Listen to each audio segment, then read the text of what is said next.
প্রিয় শিক্ষার্থী বন্ধুরা কেমন আছেন? আশা করি এই মুহূর্তে আপনারা বিসিএস, ব্যাংক, প্রাইমারি এবং নিবন্ধন পরীক্ষার প্রস্তুতি নিয়ে খুব ব্যস্ত সময় পার করছেন। এই মুহূর্তে ২০২৪ সালে বিভিন্ন পরীক্ষায় আসা প্রায় ৫০টি সাধারণ জ্ঞান নিয়ে আলোচনা করব।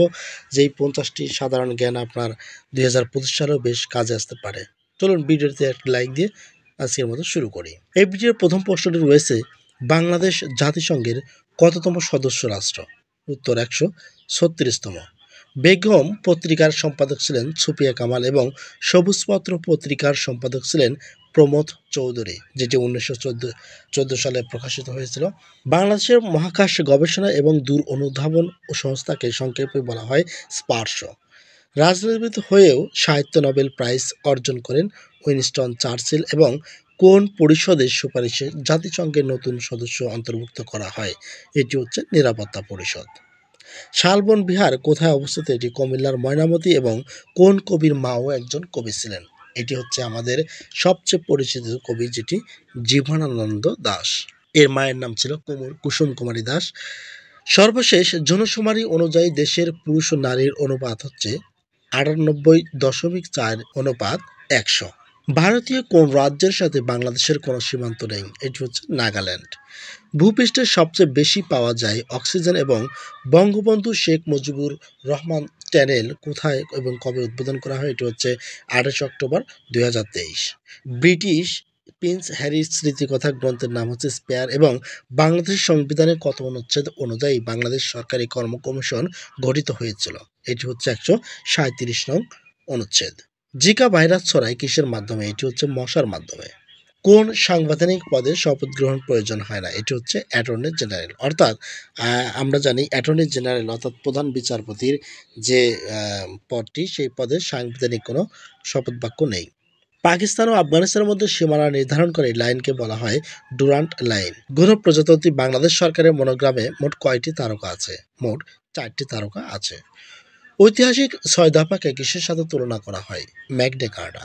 জাপান পার্ল হারবার কখন আক্রমণ করে? এটি ৭ ডিসেম্বর ১৯৪১ সালে আক্রমণ করে।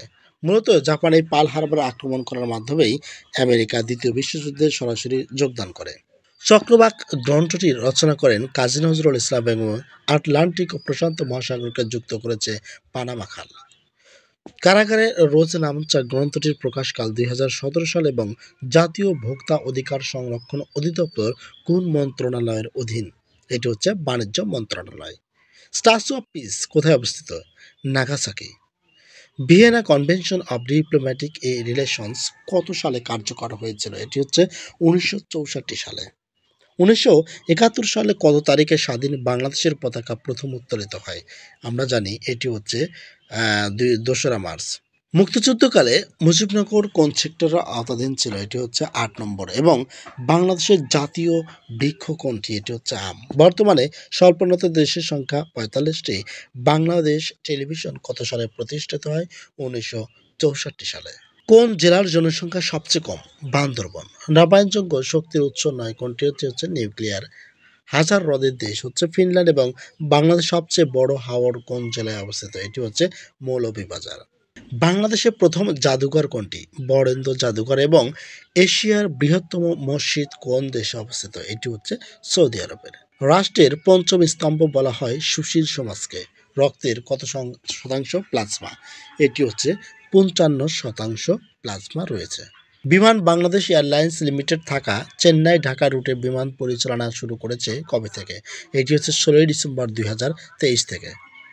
প্রবাসী আয়ে শীর্ষ দেশ ভারত এবং আলু উৎপাদনের শীর্ষ দেশ চীন। বাংলাদেশের সর্ববৃহৎ রেলওয়ে কারখানা অবস্থিত সৈয়দপুরে। ২০২৩ সালে পুরুষ হকি বিশ্বকাপে কোন দেশ চ্যাম্পিয়ন হয়েছে? উত্তর জার্মানি। বাংলাদেশ প্রথম একদিনের আন্তর্জাতিক ক্রিকেট ম্যাচ খেলে কোন দেশের বিপক্ষে? উত্তর পাকিস্তান। ভাষা আন্দোলন সম্পর্কে সবচেয়ে প্রামাণ্য মৌলিক গ্রন্থের লেখক হচ্ছে বদরুদ্দীন অমর। কাঁদতে আসেনি, ফাঁসির দাবি নিয়ে এসেছে কোন কবি রচিত চরণ? মাহবুব উল আলম চৌধুরী। ১৯৭১ সালে মুক্তিযুদ্ধ বিষয়ক পুস্তক কোনটি? এটি হচ্ছে বিদ্রোহী বাঙালি। প্রিয় শিক্ষার্থী বন্ধুরা, এই ছিল আজকের মতো। পরবর্তী গুরুত্বপূর্ণ ভিডিওটি দেখতে অবশ্যই চ্যানেলটি সাবস্ক্রাইব করে পাশেই থাকবেন। ধন্যবাদ।